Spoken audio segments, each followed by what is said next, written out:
Bonjour et merci de rester fidèle aux 12h30 sur RTI2, la chaîne la plus proche de vous. À la une de l'actualité, une lueur d'espoir pour les éleveurs de porc en Côte d'Ivoire. Le gouvernement ivoirien apporte son appui aux acteurs de cette filière. Et puis hors de chez nous, les troupes kényanes sont arrivées à Goma, dans l'est de la RDC, dans le cadre d'une force régionale est-africaine, dans cette zone troublée. Encore merci à vous d'être toujours en notre compagnie. Très bonne nouvelle pour les acteurs de la filière porcine. Le gouvernement ivoirien vole à leur secours après le ravage de leurs bêtes par la peste porcine. Bon nombre d'éleveurs de porcs avaient perdu tout espoir, ayant même tourné le dos à cette filière. Mais l'espoir est né avec l'appui du gouvernement ivoirien à cette filière. 22 éleveurs repartent donc sur le site d'élevage avec le sourire aux lèvres pour leur autonomisation.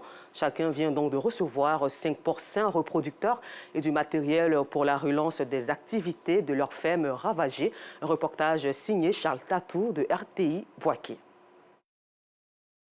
En 2017, la peste porcine avait secoué le pays, entraînant l'abattage des animaux de cette filière. La région du Tiologo n'a pas été épargnée par cette peste porcine.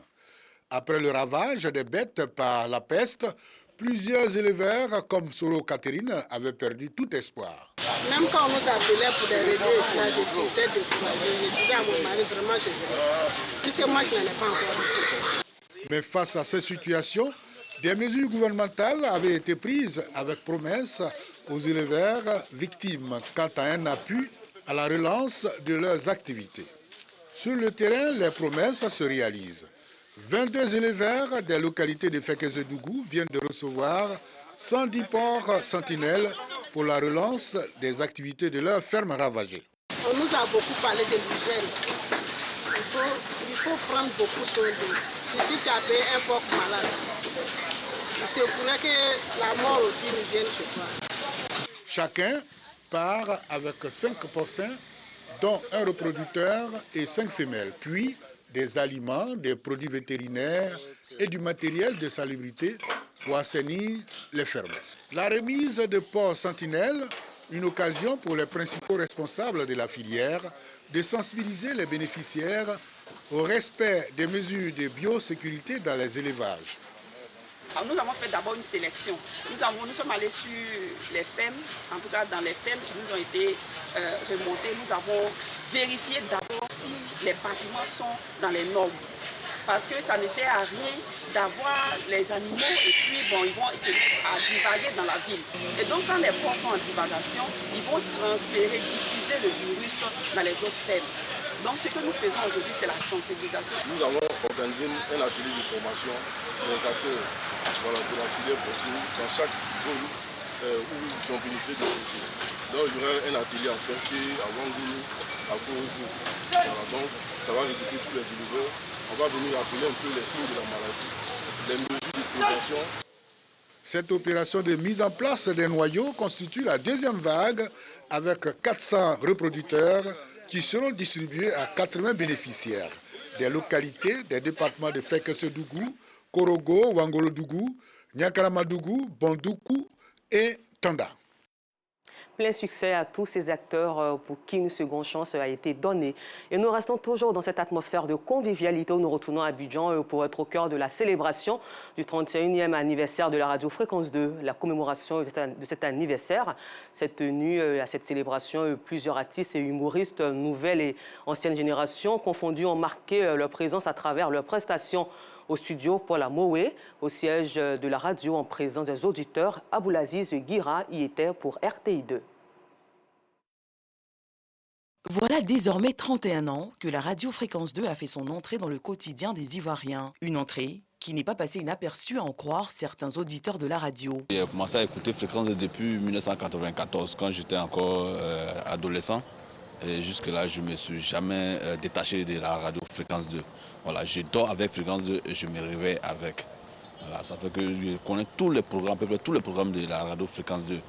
Et ça fait qu'aujourd'hui, c'est devenu une grande famille pour nous, les auditeurs et le personnel de la radio Fréquence 2. Pour d'autres, au-delà du divertissement et du programme alléchant que leur propose Fréquence 2, La radio leur a aussi permis de se faire un nom à l'échelle nationale. Il y a tout avec Fréquence 2, la musique, tout ce qu'il faut, tout ce qui est d'actualité.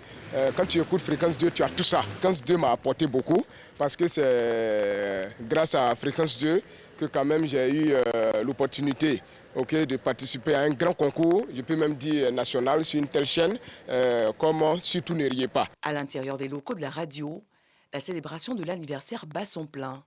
Prestations d'artistes et d'humoristes, bref, tout y est pour faire passer du bon temps aux auditeurs.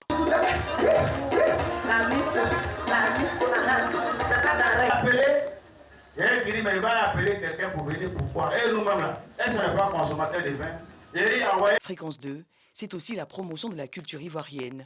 Artistes et humoristes, tous affichent leur reconnaissance à l'égard de la radio trentenaire. Quand j'ai sorti ma première chanson, Donnez-nous un peu, Fréquence 2 a participé beaucoup. J'étais tout le temps à la radio, donc Fréquence 2 diffusait mes chansons en longueur de journée, chaque jour que Dieu fait. Et vraiment, moi particulièrement, Fréquence 2 m'a apporté beaucoup. Fréquence 2 s'est rapproché plus des jeunes, puisque l'autre radio, c'est une bonne radio, la première radio, Radio Côte d'Ivoire, mais c'était un peu pour nos papas. On voyait ça un peu pour nos papas et tout. Il n'y avait pas trop de rubriques de jeunes, mais Fréquence Jeunes, même le slogan le dit, il y avait des émissions qui parlaient directement à la jeunesse. Fréquence 2, d'abord, c'est la base. Mais c'est dans ça qu'on recrute les nouveaux. Et puis maintenant, on s'en se blesser devant. C'est eux qui nous ont appris à avancer. La directrice de la radio se dit satisfaite quant à l'évolution de Fréquence 2 au fil du temps. Nous sommes, j'ai envie de dire, engagés dans une projection qui est positive parce que les performances le prouvent. La radio se hisse de plus en plus dans les hauts classements. Et on est plutôt satisfait, mais nous continuons de travailler parce que nous avons conscience qu'il n'y a pas d'acquis dans ce domaine. Il est important de se renouveler continuellement, d'améliorer son contenu, d'améliorer son confort d'écoute, mais surtout d'améliorer l'interaction avec les auditeurs, surtout quand on est une radio qui est dévolue ou qui est dédiée au divertissement. La radio Fréquence 2 a été créée le 11 novembre 1991 et a pour objectif de se rapprocher le plus possible de la population, d'où le slogan « Fréquence 2, fréquence jeune ». Dans la commune de Port-Bouët, ils ont décidé de célébrer la pose de la première pierre de son premier orphelinat. Ce centre d'accueil d'1 hectare comportera toutes les commodités modernes, un soulagement qui permettra à des enfants de bénéficier d'une éducation, une famille et de se socialiser. Clarisse Kanyala. Les orphelins et enfants démunis de Port-Bouët auront désormais un abri. Le maire de la commune a posé la première pierre d'un orphelinat de 11 mètres carrés. Un véritable soulagement pour les fils et filles de la commune. C'est une grande joie pour nous que l'orphelinat, une grande entreprise de ces gens, vient jusqu'à notre commune. Vraiment, on ne croyait pas. Mais on a vu. Nous avons vu nos petits frères qui sont livrés à eux-mêmes, qui sont dans les marchés, qui dorment sur les tables du marché, qui sont des orphelins du fait de la guerre, du fait des déguerpissements dans le district d'Abidjan. Et donc c'est vraiment une joie pour nous d'accueillir ce non-projet-là. Avec une capacité d'accueil de plus de 100 orphelins, ce centre d'accueil disposera de toutes les commodités modernes afin d'offrir une seconde chance aux orphelins et enfants démunis. Le phénomène d'orphelinat a toujours existé, mais chez nous particulièrement en Côte d'Ivoire, ces dernières années, après les différentes crises que nous avons eues, sociopolitiques et militaires, associées aux pandémies de l'HIV et de la Covid-19, ce phénomène s'est étendu. Et les orphelins sont devenus de temps plus nombreux. Alors, sensible à cet état de fait, le conseil municipal a trouvé bon d'apporter une solution à ce problème en construisant cet orphelinat. Orphelinat municipal du Soleil Reine Elisabeth II de Port-Bouët, c'est le nom que portera ce premier centre d'accueil de la commune. Une manière pour le maire de rendre hommage à la reine d'Angleterre. Initiative saluée par l'ambassadrice de la Grande-Bretagne. C'est vraiment un honneur de savoir que l'orphelinat ici à Port-Bouët va porter le nom de notre reine. Elle a donné toute sa vie au service des autres afin d'améliorer la situation autour du monde. Je suis contente que nous pouvons soutenir Monsieur le maire et la commune de Port-Bouët dans ses efforts. Ce centre d'accueil sera livré en mai 2023. Un moment pour les filles et filles de la commune de témoigner leur joie et leur gratitude au maire à travers des chants et pas de danse.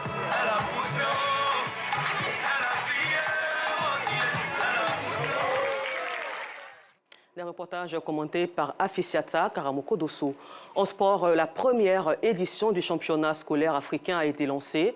Le président de la Confédération africaine de football, accompagné de personnalités ivoiriennes, a donné le ton de ce tournoi qui mettra en compétition des jeunes du continent. Arsène Kwasi, Samuel Metch du service des sports. La Côte d'Ivoire abrite la première édition du tournoi qualificatif du championnat scolaire africain de football de la zone UFOAB. Du 11 au 13 novembre, les écoles championnes du Ghana, du Togo, du Bénin, du Niger, du Burkina Faso et de la Côte d'Ivoire seront en compétition dans les catégories garçons et filles. Bien avant le coup d'envoi, les présidents de la CAF, de la FIF, ainsi que la ministre de l'Éducation nationale et de l'alphabétisation situe l'enjeu de cette compétition réservée aux élèves de moins de 15 ans. Je suis très heureux et très fier de recevoir cette compétition au titre de la sous-région du FOAB. Faites-vous plaisir, que le meilleur gagne. Grâce au championnat de football africain scolaire, nous recevons aujourd'hui plusieurs équipes et je voudrais souhaiter que la meilleure équipe remporte bien sûr la coupe et je prie que cette équipe soit l'équipe de Côte d'Ivoire. J'aimerais dire aux jeunes joueurs et joueuses que vous pouvez faire carrière dans le football. Le football est une bonne source de revenus qui peut vous permettre de vous prendre en charge et votre famille.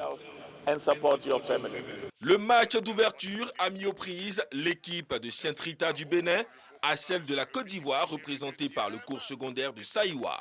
Après une première période globalement dominée par les jeunes du Bénin, finalement, c'est en seconde période qu'ils parviennent à trouver la faille sur coup de pied arrêté. Un avantage au tableau d'affichage que les jeunes écureuils du Bénin gèrent bien jusqu'au terme de la rencontre.